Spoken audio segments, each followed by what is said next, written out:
So, hello everyone. Today is July 7th, 2026, and I'm gonna give a comment on the recent DEI stuff that has been going on in England, specifically at Cambridge University. So, you remember I'm a research psychologist dealing with executive functions and nutrition psychology. And I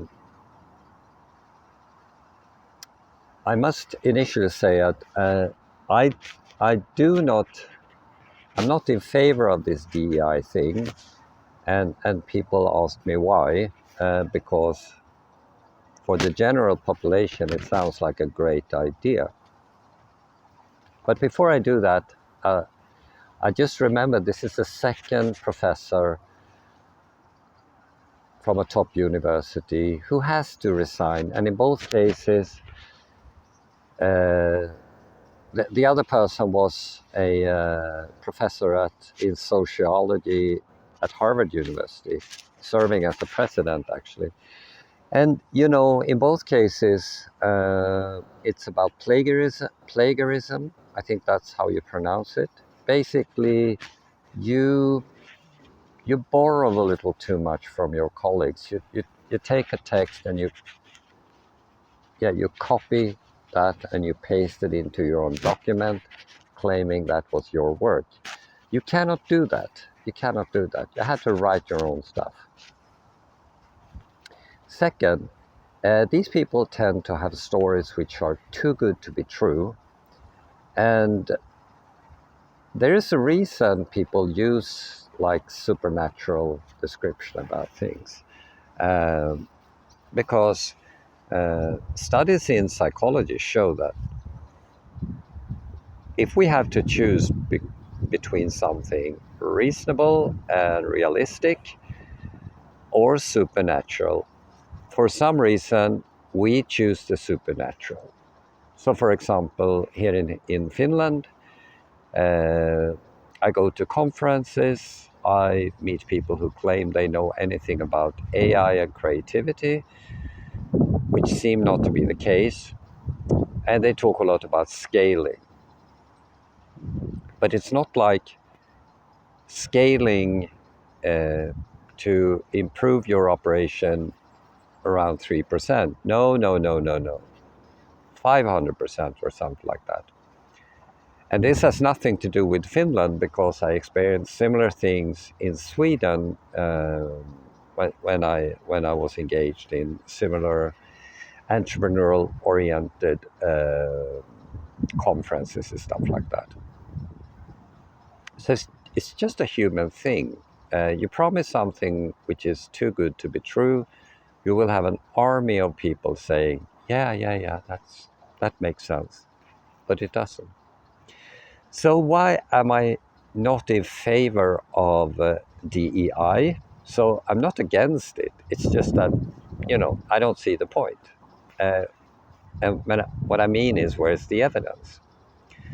DEI stands for diversity, uh, equity, I think, not equity, because equity is money. Equity has to do with equality and inclusion. There are numerous people here in Finland who is promoting themselves as masters of DEI. They actually share some traits. They do not like diversity at all. Equity is not their thing, and inclusion, no, no, no. It's actually the opposite.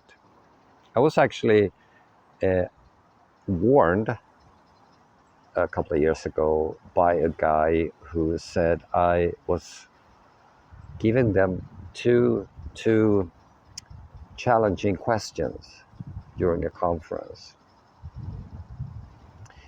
So anyway, the DEI thing is resonates with something called gender studies, So gender studies, in my view, I don't say this is the case, in my view is the idea that, for example, gender is a social construct.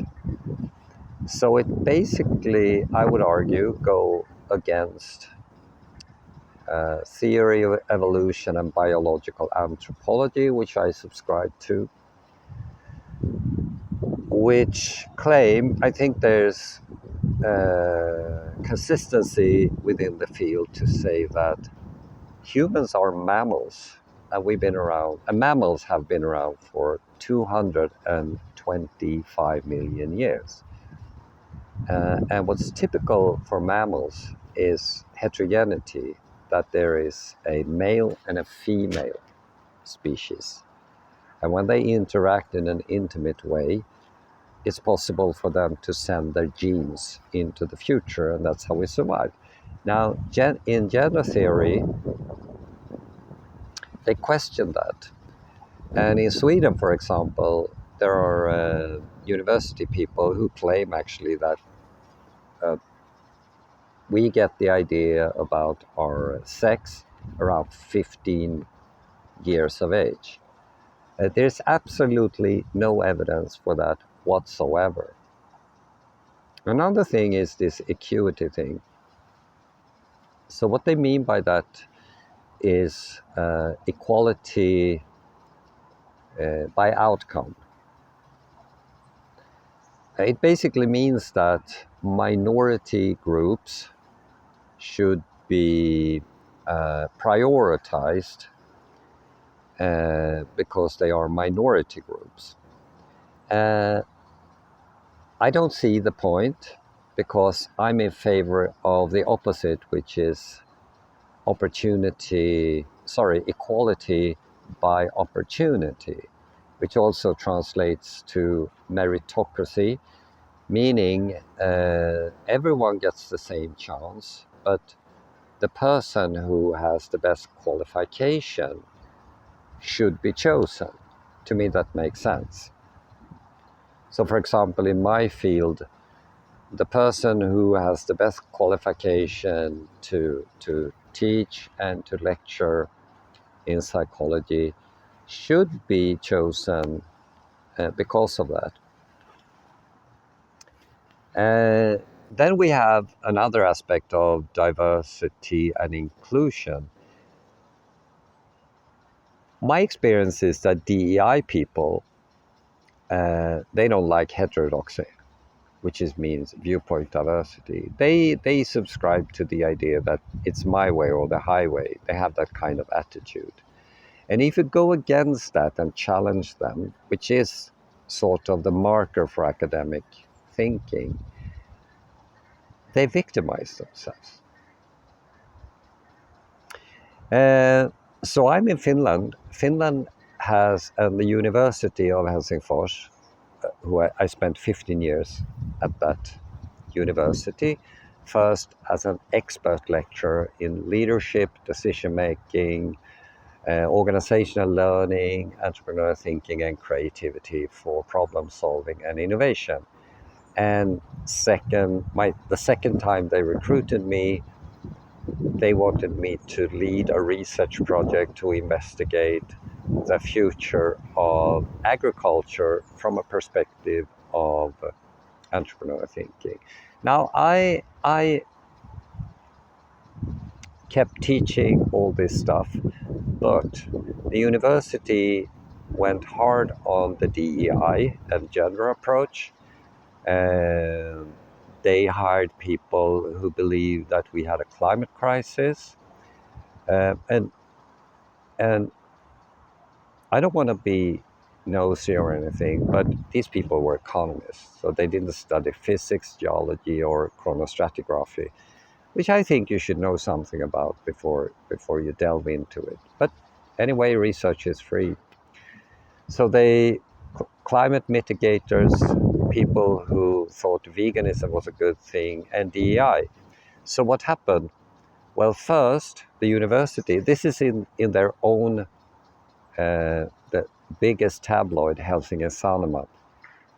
Freedom of academic speech was suppressed, and the year after, in 2023, this tabloid claimed that the research at Helsingfors University had, and I quote, collapsed. So I'm not against that people investigate diversity, equity, or inclusion, but I think it should be done with scientific rigor. And if you propose a theory, for example, EI, I mean, be open for heterodoxy, okay? Oh, it's already 10 minutes. I talk too much. Let's talk about this. Give me some comments and see you next time.